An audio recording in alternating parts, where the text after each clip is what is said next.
You're standing in a kitchen you've never visited, talking to someone you just met, and suddenly your brain screams, "I've done this exact thing before." Same words, same light through the window, same feeling in your chest. And then, just as fast as it hit you, it's gone. You're left standing there thinking, wait, what just happened to me?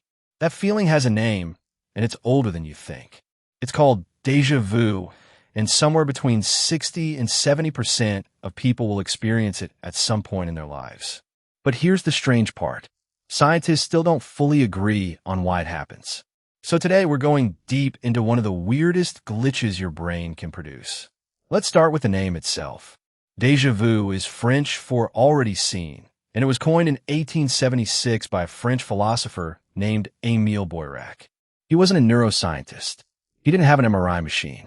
He was just trying to put a label on something people had been describing for centuries, this eerie sense of having lived a moment before, even though, logically, you haven't.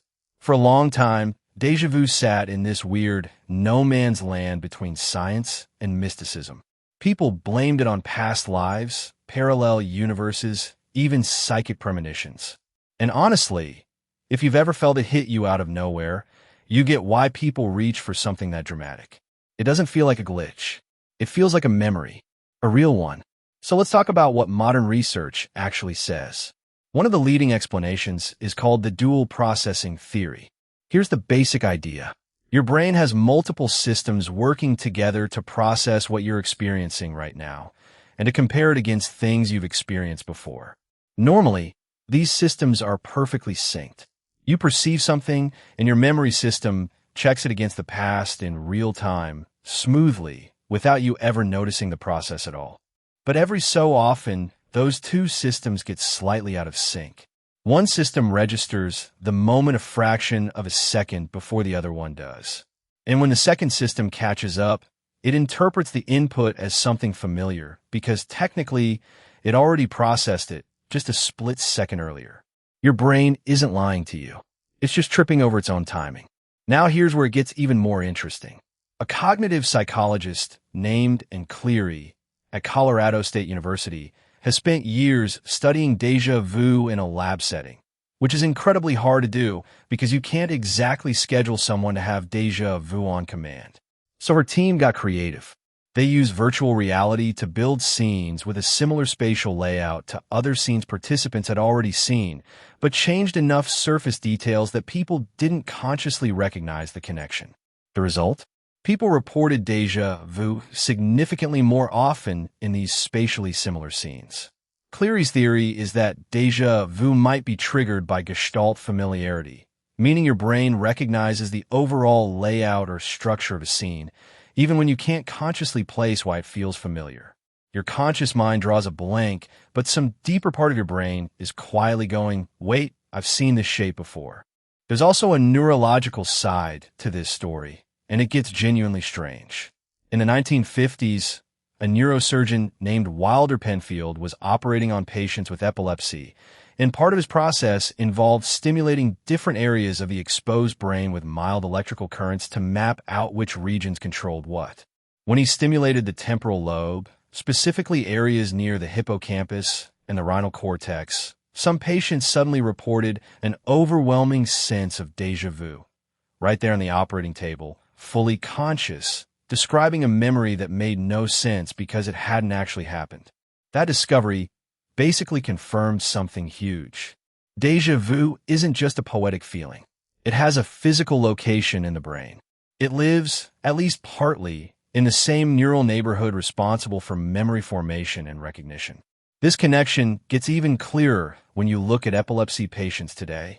Up to 80% of people with temporal lobe epilepsy report déjà vu as a symptom that occurs right before a seizure. For them, it's not a fleeting curiosity. It's practically an early warning system. Some patients say they can feel a seizure coming because that same false familiarity washes over them seconds before it hits.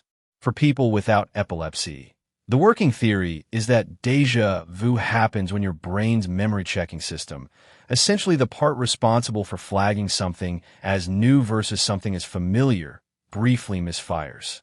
It's like a security guard at a building entrance who, for half a second, waves through someone they've never actually seen before, convinced they recognize the face. Here's something else that might surprise you. Déjà vu isn't evenly distributed across your life. It peaks hard in your teens and 20s, and then it steadily declines as you get older.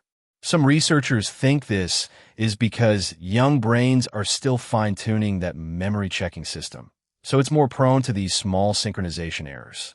Ironically, the people who experience déjà vu the most are the people with the least life experience to actually be reminded of.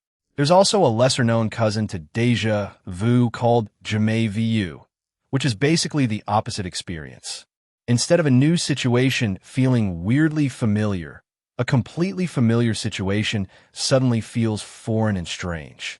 Imagine staring at a word you've written 1,000 times, and suddenly it looks like nonsense, like your brain forgot the rules of language for a few seconds. That's Déjà Vu, and it's honestly just as unsettling in the opposite direction. And déjà vu itself actually comes in more than one flavor. Most of what we've talked about so far is technically called déjà vu, meaning already lived, where you get that eerie sense of having experienced the entire situation before, not just seen it.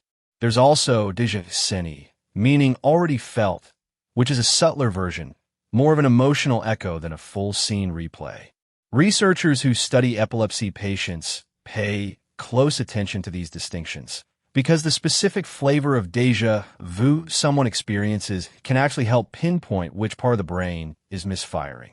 There are also some everyday triggers that seem to make déjà vu more likely, even in people without any neurological condition at all. Fatigue is a big one. So is stress.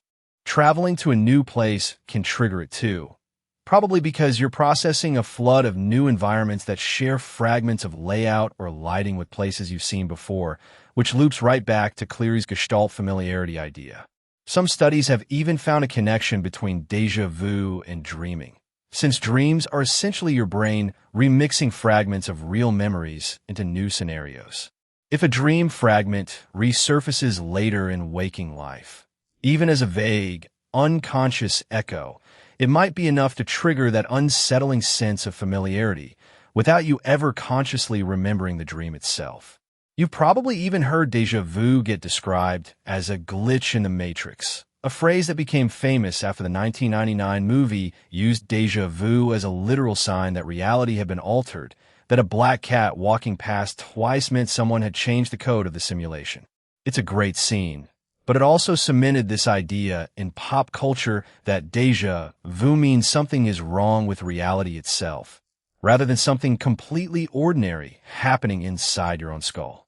The irony is that the real explanation, a tiny timing error between two memory systems, is arguably weirder and more interesting than a glitch in a simulation, because it's happening inside an organ you're using this very second to understand it.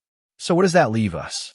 Déjà vu probably isn't proof of past lives, and it's probably not your brain glitching into a parallel timeline. But it might be something almost as strange, a tiny crack in the illusion that your memory works perfectly, smoothly, all the time. For 1 or 2 seconds, you get a rare glimpse behind the curtain of your own mind, watching it try to sort reality from memory in real time, and occasionally get the timing just a little bit wrong.